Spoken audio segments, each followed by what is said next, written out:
नमस्कार, आप देख रहे हैं हल्ला बोल टीवी। मैं हूं सुशील कुमार सिंह। मुख्यमंत्री सम्राट चौधरी का घर तोड़ दिया गया है। इसके बाद सम्राट चौधरी ने कड़ी चेतावनी दे दी है। और क्या कहा है जब मुख्यमंत्री का घर टूट गया है उसके बाद, आइए जानते हैं हल्ला बोल टीवी के editor in chief Deepak Sharma से। देखिए, बिहार के मुख्यमंत्री सम्राट चौधरी आज मुंगेर जिले के तारापुर में, जहां उनका गांव है, वहां पहुंचे और वहां उन्होंने ऐसी बात कह दी जिससे वहां मौजूद अधिकारी से लेकर तमाम आम लोग चकित रह गए। मुख्यमंत्री सम्राट चौधरी ने तारापुर में अपने गांव में कहा कि मेरा जो घर है उसमें अवैध तरीके से सीढ़ी बनी हुई थी जो कि गलत थी। अतिक्रमण अभियान में मेरे घर की सीढ़ी तोड़ दी गई, मेरे घर की सीढ़ियां तोड़ दी गई। तो सोचिए कि बिहार के मुख्यमंत्री का घर जब तोड़ दिया गया तो फिर किसका घर बचेगा। बिहार में जिसने भी अतिक्रमण करके घर मकान बनाया है, दुकान बनाई है, उसका घर मकान दुकान टूटेगा, घर मकान टूटेगा, दुकानें तोड़ी जाएंगी। और जब मुख्यमंत्री का घर नहीं बचा तो फिर कोई कैसे समझता है कि वो बहुत पावरफुल है, दबंग है, तो वो अतिक्रमण में जो कार्रवाई चल रही है उससे खुद को बचा लेगा, पैरवी से बचा लेगा या बाहुबल से बचा लेगा। अगर कोई ऐसा सोचता है तो वो भ्रम में है। जिसने भी सरकारी जमीन पर कब्जा करके घर मकान बनाया है, दुकानें बनाई है, उनके घर मकान टूटेंगे, दुकानें टूटेंगी। मुख्यमंत्री सम्राट चौधरी ने तारापुर में अपने गांव में आज कार्यक्रम के दौरान अतिक्रमण करने वालों को कड़ी चेतावनी दी। कहा कि सरकारी जमीन पर किया गया कोई भी अवैध निर्माण बर्दाश्त नहीं किया जाएगा और ऐसी इमारतों को हर हाल में गिराया जाएगा। मुख्यमंत्री सम्राट चौधरी ने तारापुर में सभा को संबोधित करते हुए कहा कि बिहार सरकार अवैध कब्जों के खिलाफ सख्त अभियान चला रही है और इसमें किसी भी प्रकार की ढील नहीं दी जाएगी। जो भी मकान या निर्माण सरकारी जमीन पर किए गए हैं, चाहे वो कितना भी पावरफुल व्यक्ति क्यों ना हो, उसे तोड़ दिया जाएगा। सम्राट चौधरी ने उदाहरण देते हुए लोगों से कहा कि तारापुर में उनका घर है, उनके घर की सीढ़ी को प्रशासन ने अतिक्रमण बताकर तोड़ दिया। कहा कि इस घर की जो सीढ़ियां हैं वो सरकारी जमीन में बनी हुई है और मेरे घर को तोड़ दिया गया, मेरे घर की सीढ़ियां तोड़ दी गई। तो आप समझ लीजिए कि कोई कितना भी पावरफुल हो, उसके खिलाफ अतिक्रमण अभियान चलेगा। और अभी जमीन अधिग्रहण का भी काम कर रहे हैं। देखिए, कुछ कष्ट तो होता ही है।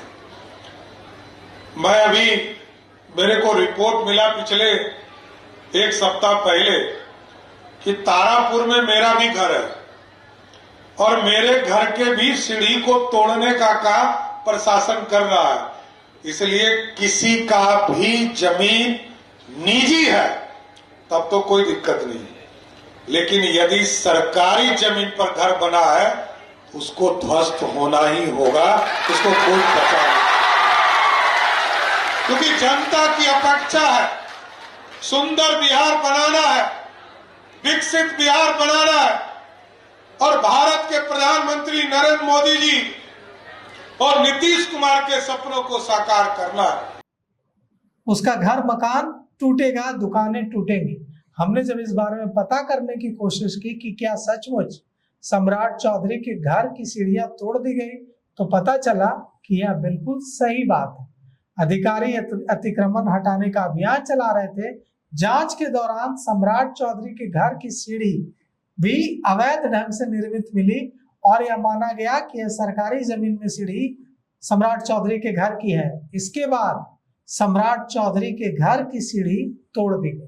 सम्राट चौधरी ने कहा कि जब प्रशासन उनके घर की सीढ़ी तोड़ सकता है तो फिर किसी और का घर बचने का सवाल ही नहीं उठता। तो सम्राट चौधरी ने, मुख्यमंत्री ने अपने घर की सीढ़ियां टूटने का उदाहरण देकर यह बताने की कोशिश की है कि चाहे कोई कितना भी बाहुबली हो, कोई कितना भी पैरवी वाला हो, किसी को विशेष छूट नहीं मिलेगी, और अगर उसका घर या उसकी दुकान सरकारी जमीन पर है तो वो टूटेगा, उसे कोई रोक नहीं सकता है। मुख्यमंत्री सम्राट चौधरी ने यह भी कहा कि जिन लोगों ने अपनी जमीन पर घर बनाए हैं, दुकान बनाए हैं, उन्हें चिंता करने की जरूरत नहीं है। यदि किसी ने सरकारी जमीन पर कब्जा करके घर, मकान, दुकान का निर्माण किया है तो उनको चिंता करने की जरूरत है, और उनका घर, मकान, दुकान टूट कर रहेगा। वो चाहे कहीं भी पैरवी कर ले, चाहे वो कितने भी बाहुबली हो, वो इससे बच नहीं सकते हैं। सम्राट चौधरी ने प्रशासनिक अधिकारी और कर्मचारियों को भी चेताया है और कहा है कि सरकारी कामों में फाइलों को लटका कर रखने वाले अधिकारियों के खिलाफ कार्रवाई की जाएगी। सरकार चाहती है कि जनता के काम तय समय पर पूरे हों और लोगों को सरकारी दफ्तरों के चक्कर न लगाना पड़े। मुख्यमंत्री ने यह भी घोषणा की है कि हर पंचायत में महीने में 2 दिन विशेष शिविर लगाए जाएंगे। इन शिविरों में लोगों की समस्याओं का समाधान किया जाएगा। उन्होंने यह भी कहा कि प्रखंड कार्यालय, अंचल कार्यालय और थानों की गतिविधियों की निगरानी सीधे मुख्यमंत्री कार्यालय से की जाएगी ताकि प्रशासनिक व्यवस्था बेहतर हो। सम्राट चौधरी मुख्यमंत्री बनने के बाद पहली बार अपने गृह क्षेत्र तारापुर पहुंचे और इसी इलाके में उनका जन्म हुआ। वहां उन्होंने लोगों से इंटरैक्ट किया और कहा कि मुझे लोगों की सेवा करने का मौका मिला है, यह मेरे लिए गर्व की बात है। तो कुल मिलाकर बहुत स्पष्ट है, अब बिहार में अवैध अतिक्रमण पर बुलडोजर चलना तय है और इसकी शुरुआत भी हो चुकी है। मुख्यमंत्री का घर जब गिराया जा सकता है तो कितने भी बड़े क्यों ना हो, अगर अवैध अतिक्रमण है तो जमींदोज होना तय है। तो इस पेशकश में अभी तक इतना ही। देखते रहिए हल्ला बोल टीवी। धन्यवाद।